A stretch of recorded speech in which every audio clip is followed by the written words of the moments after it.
Hey everybody, it's Alex back here from Alex and Erika's channel, and today we're going to talk about everybody's favorite destination, Cozumel. It's one of the most visited places in the Western Caribbean, and I want to share some information to make your time, if this is your first visit to Cozumel, and maybe it's not your first visit, but maybe you're looking for some options and some different things to do while you're there via a cruise ship. You can also watch this video if you just happen to be visiting Cozumel and you're looking for some cool activities to do during the day, maybe to get away from your hotel stay.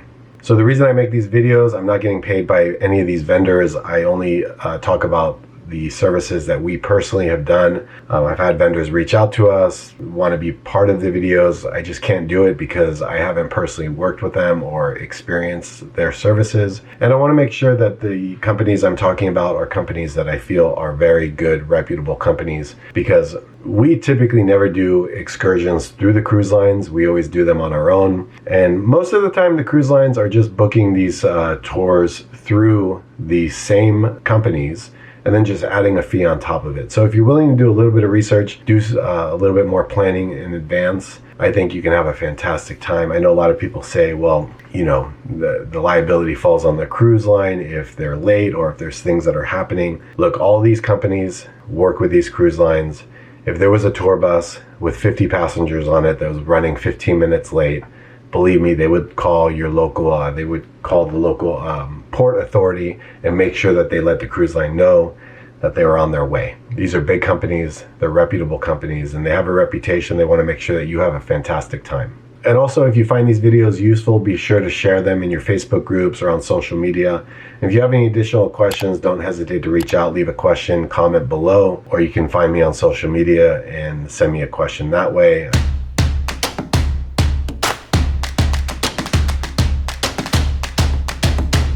The interesting thing about Cozumel is you can make an argument that Carnival has really helped put Cozumel on the map.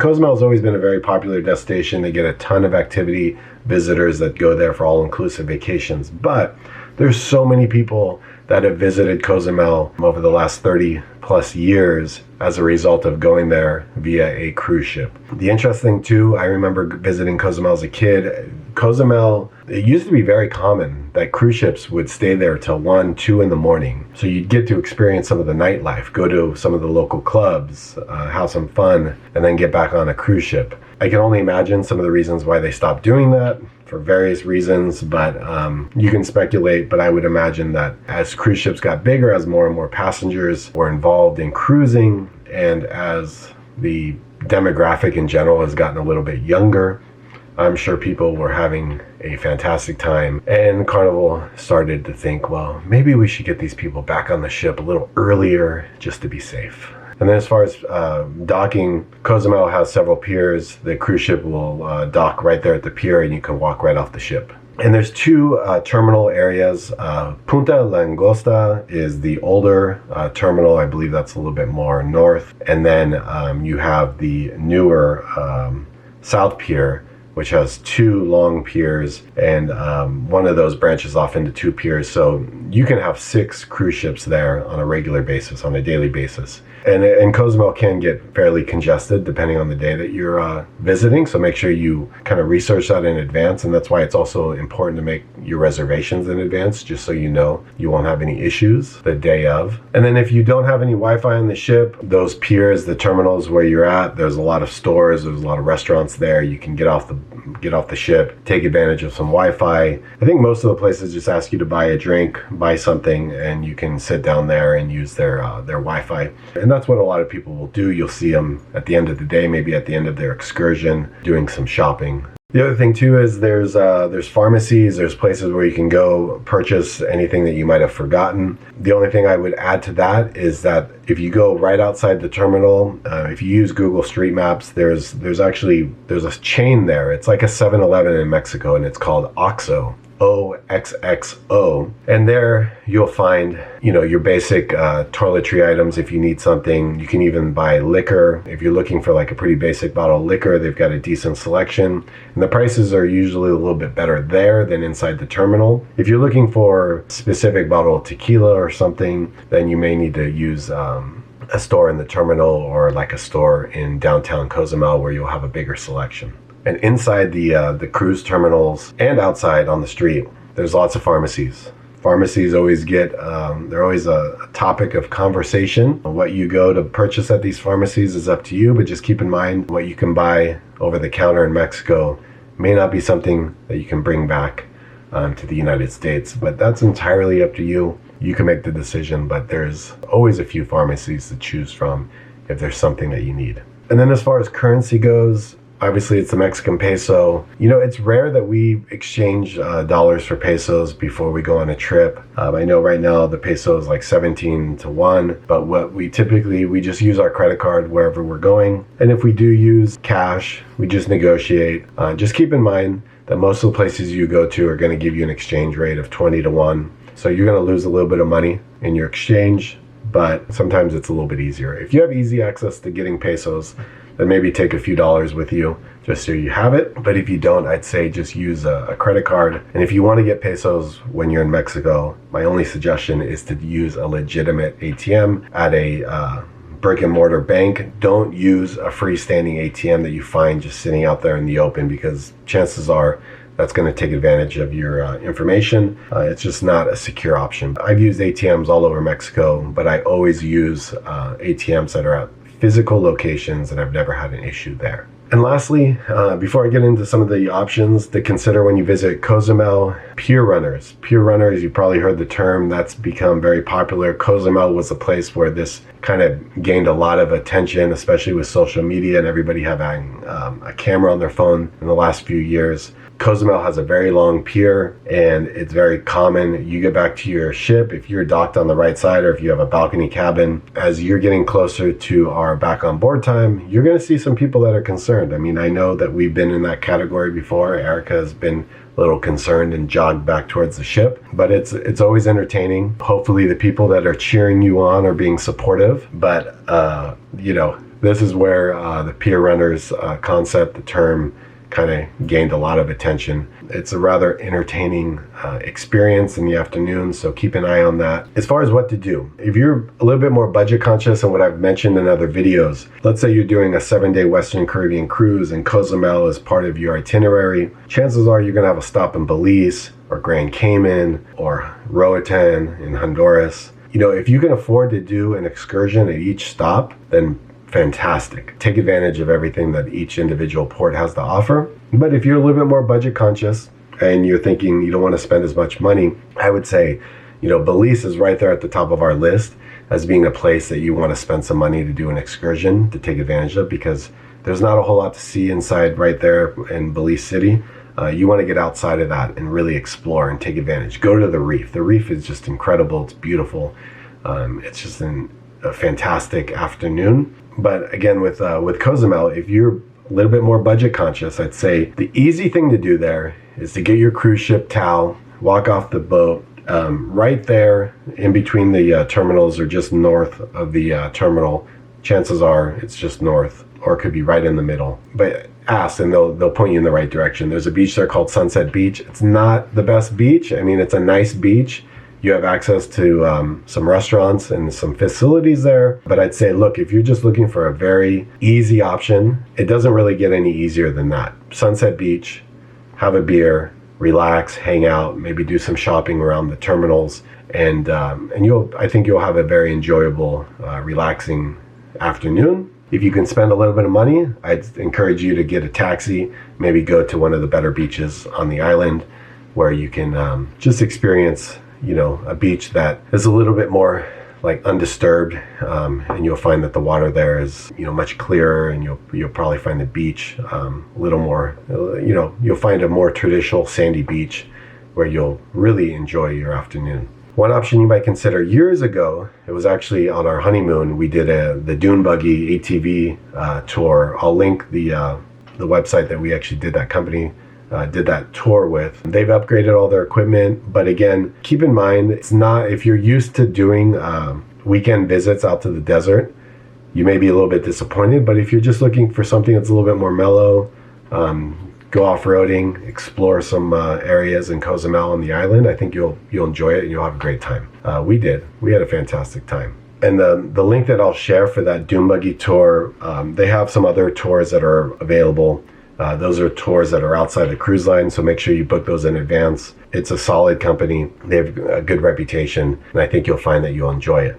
But what we typically have done, and what we've done 3 or 4 times in the last few years, is we go to Mr. Sancho's. Mr. Sancho's Beach Club is very popular, but I'm going to share some of the reasons why you may reconsider or may consider doing something else. The food there is surprisingly good. If you know Erika, if you followed us for a little while, you know that fresh food is very important to her. That really breaks her day. She wants to go and have some good local cuisine. And it's disappointing because a lot of these all-inclusive resorts or places where you can get day passes, there's a lot of like fried food, hamburgers, things like that. And that's just not something that we want.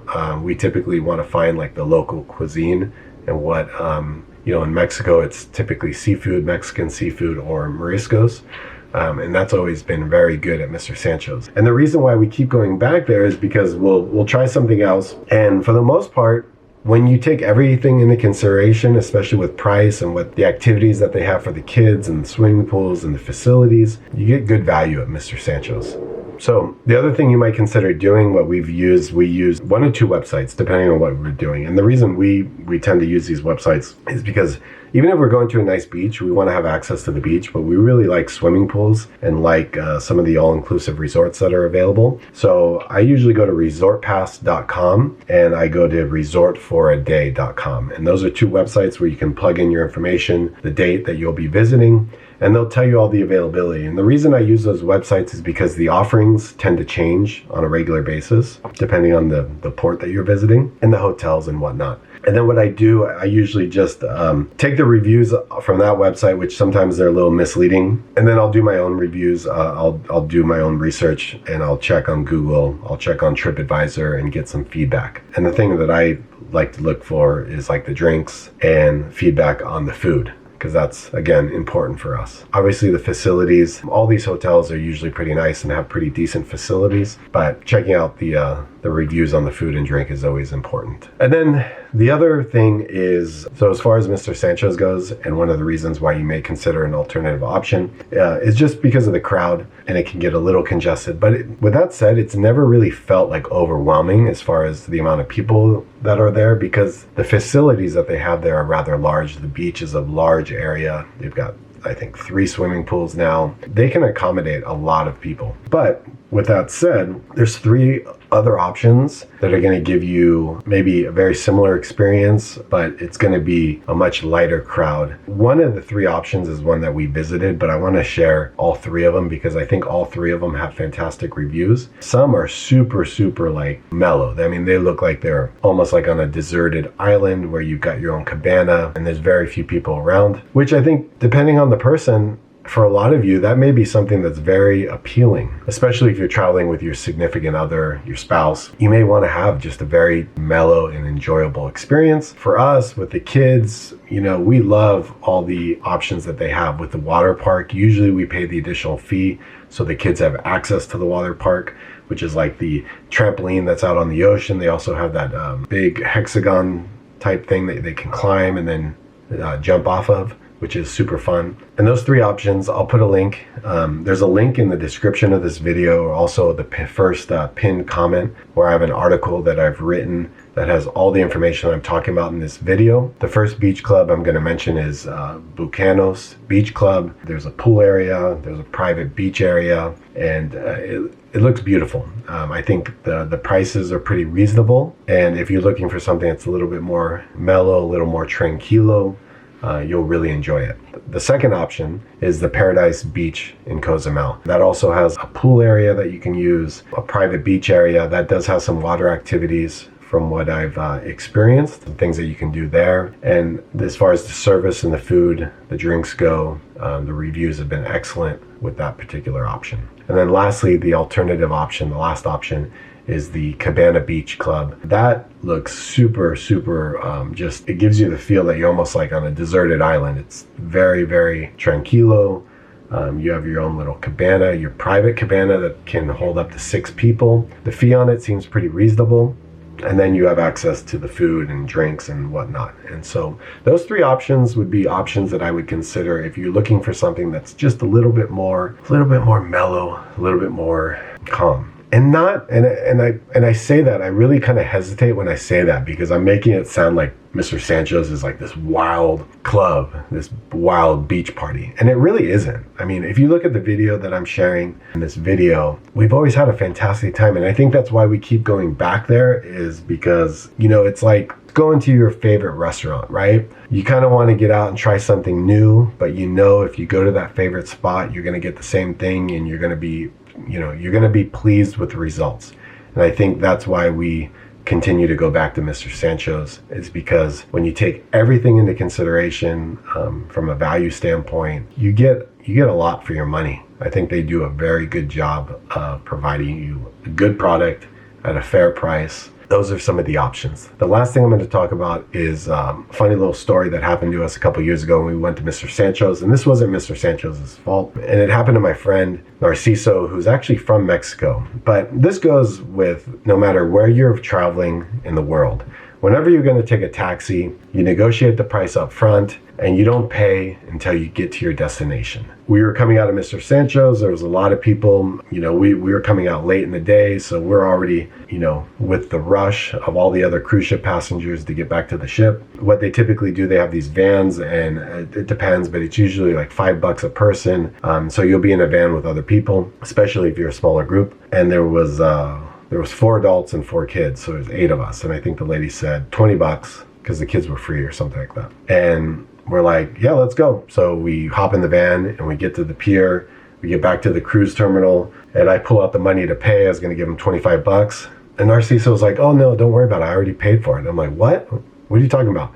He's like, yeah, I paid the lady back at the on the street when we got in the cab. And I'm like, why did you pay her? And the cab driver was like, yeah, why did you pay her? She's not affiliated with us. So this was just a lady. It was our mistake. You know, I know better. Narciso should have known better. But we ended up paying $45 for that cab ride back. It was a learning lesson. And it was kind of a funny experience because, you know, someone from Mexico should not be getting taken advantage of by someone else from Mexico. But with that said, negotiate wherever you're going, no matter where you're at in the world, negotiate your cab and the fare, the price up front, and make sure that's the total, not some BS like, you know, when you arrive, oh, it was $20 a person or $5 per person. No, make sure that you're clear with your driver. That's the total for everybody. And you get that straightened out up front and you'll be fine. So hope that video was helpful. If you have any questions, again, please feel free to reach out. If you found this video useful, be sure to share it, and I'll put a link below with all the details of what I talked about in this video and some of the different options. And if there's any particular updates, I'll put that in the description. So again, have a fantastic cruise. If you're part of a Western Caribbean cruise, make sure you watch some of our other videos. We've been to just about every destination in the Western Caribbean, and so I'll have a playlist where you can watch all those videos. Thanks for viewing, and have a fantastic day.